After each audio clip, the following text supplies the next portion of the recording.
Hi Sagittarius, welcome to your September 2021 General Tarot reading. It's Rena here. Let's see what we're going to do here. All right. Can you tell I'm a Sag? I'm enjoying all of this.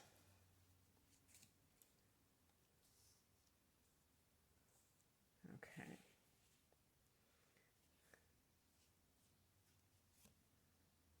Ooh.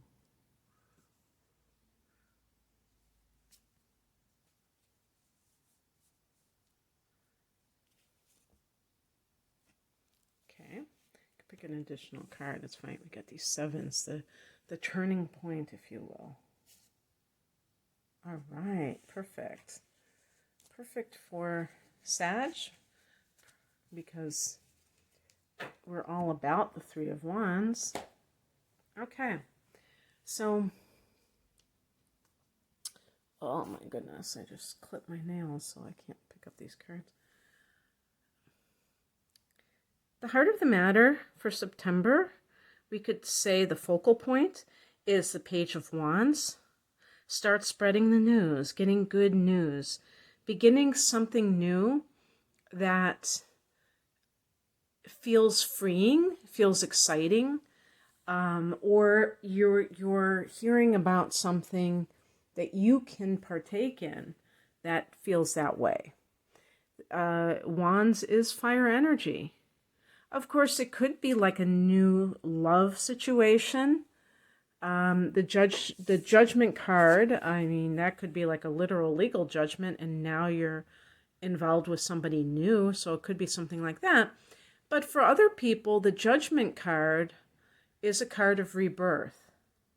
So there is this sense of perhaps whatever it is that is going on in your life that is new and exciting, it's coming from, baptism by fire. It's coming from having to, in some cases, endure something, Sag, and certainly with the lunar eclipse back at the end of May, that was something that may have led to, at least in the early part of June, or, in that month that followed, something that you did have to endure. And now you're coming into a new season of your life. And this is more of your speed. And by the way, in September, astrologically, the sun is in your 10th house when it's in Virgo, and that's the career sector. So that's good. Even though it's a square to Sag, it's still is a good transit to have in terms of success in the world or your ambition in the world. And then it goes into the 11th house when it goes into Libra, and that is a sextile, and that is a friendly angle, and the 11th house is a house of gains, but also your hopes and wishes. So that is very aspirational, kind of like focused on the future. And that's also something that you can feel good about. So in September, you may be feeling like, it's almost to me like passing a test. That was what just came to me when I was just staring at that judgment card. Passing a test, or this card is connected to Pluto, so it might be like you had to have something break down in order for you to build it up better in some area of your life, whether it's your love life, your career, whatever. The higher message is the King of Swords. And when I first was laying down these cards, I was thinking of keep your head. And what I meant was, I meant that even like in a positive way, because with the Page of Wands, you may be very excited with what transpires in June, but in typical Sag fashion, what do we tend to do? We tend to go over the top. And we want to keep on an even keel. We don't want to it's not that we don't want to be happy and excited about whatever's going to transpire, but we want to keep a level head so that when we are still going through what might be some changes, we're able to do so looking at things from the best way possible. The grounded way, instead of getting too caught up in the excitement of something that we end up not paying attention. What crosses you is the Death card, and this is a card that, people often misinterpret just by virtue of the title of the card itself. And the Death card relates to the ending of something, the irrevocable ending. When it's in the challenged position, you may not want to let go of something. And the reason with Sag is in and of itself is capable of change. Usually I'm intending these readings for the Sun in Sagittarius individual, and your rising sign can be completely different. You may have all kinds of things going on in your chart that point to not really liking change very much, resistant to change, even though you're a mutable sign, because you're not just your sun sign. Sun sign. For some Sun in Sagittarius people, you have inner planets in Scorpio. The moon can be in any sign, so that could be in Scorpio too, but when I'm talking about specifically Mercury, Venus, Mars, the rising sign can be anything, just like the moon. But and Scorpio's a fixed sign. Scorpio is connected to the Death card.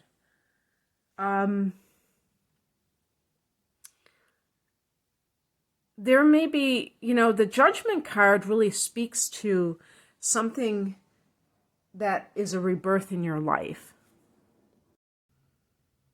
And yet, even with rebirth, there still can be areas that are more developed than others. That are more willing to change than others. You can change your residence, but still have certain habits that you need to change. You know what I mean? It's not going to be like everything changes just with the flip of a switch. That's just not how life works. But that doesn't mean that there can't be change afoot, or that you've already experienced change in the last few months, and that there's more to come. I feel like this is a turning point for Sag, this September period, because the two cards that I get, the next two cards that I get, which are really about what is coming up, are both sevens, and that is a number of the turning point. It's also the number of spiritual and artistic pursuits, and it can be, alone time, meditation, and maybe those are artistic pursuits. So those may be the things that nourish you during these changing times the most. So what is coming in is the Seven of Wands. This can be you standing your ground, you laying your, what's the phrase? It's not laying your mark, but setting your sights on something and being willing to pursue it without feeling like anyone else has a say in it. Fire energy, as I stated, is connected to the wands.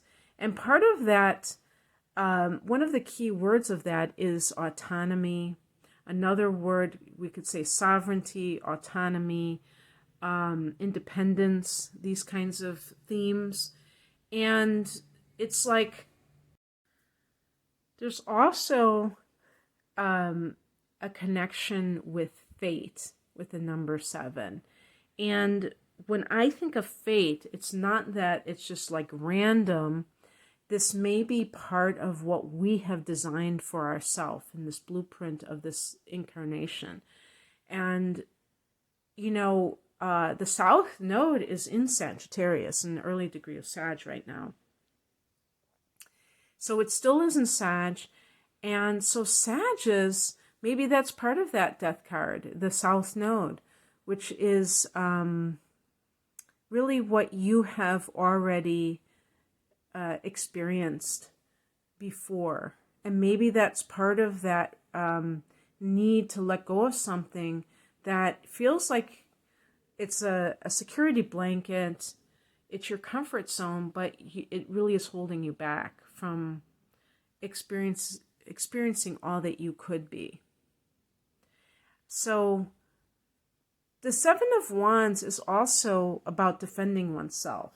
And I hear a lot of times in the modern era that it seems like people think that if you defend yourself, that there's something insecure within you. And I think that is absolutely false, because a lot of times it's not about that other person. It's really that you're affirming something to yourself. So when someone, let's say somebody says something insulting to you and you say, I'm not going to stand for that type of treatment, and I don't appreciate that. That's very insulting. That's very hurtful. Some people might tell you never defend yourself. If somebody asks you, why did you do that? Never defend yourself. But you know what? It really doesn't have to be about that. It's about explaining who you are to other people so that they know. If they choose not to get you, then you know that they don't want to get you. And then it makes separating from such people a lot easier, and you feel like you tried.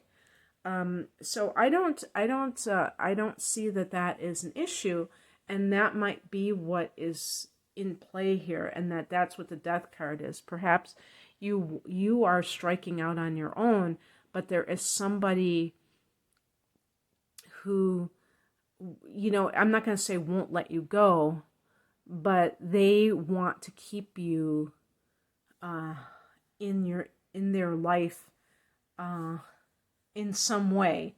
They might try to be cute about it and try and think that they're being subtle, but these people are rarely subtle.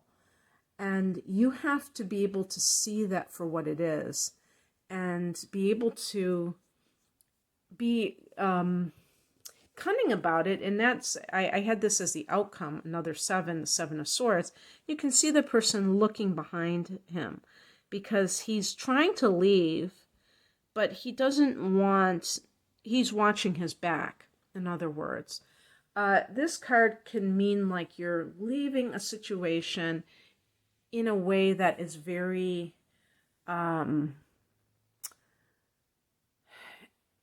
understated, or what's the word, like covert. You're not like announcing, oh, I am leaving you, I'm doing this. And the reason, like for instance, if this is a new job, like if the Page of Wands is a new employment opportunity, or you are starting your own business, you're not like broadcasting that necessarily to your boss, because you may feel like you don't want to have that negative energy heaped on you. So you're very subtle about how you leave. I'm not saying that you're deceptive. I'm just saying that you don't lay all your cards out on the table, pardon the pun, because you may sense that the other person isn't capable of handling it in a mature manner. And the Death card is connected to Scorpio. So maybe you have a boss who's a Scorpio, a supervisor, somebody like that. And that person may be vindictive, and you don't want to get on their bad side because they have a tendency to take things out on people, which is unfortunate because that just shows kind of very nasty tendencies, really. That's uncalled for. So, but that's how some people are, especially if they have that narcissism, because, they feel a sense of entitlement, like they have the right to do whatever. So just kind of putting it out there. And I picked a clarification card because just, it's always good. I got the Three of Wands. This is you looking out on the horizon, wanting more out of life, and maybe surveying your potential. Number 3 is a number of creativity. Wands are a sense of freedom and creativity. And,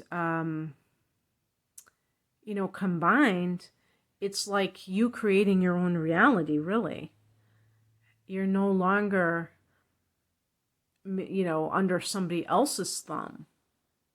And by the way, the King of Swords can be like a judge. So we have the Judgment card and we have the King of Swords.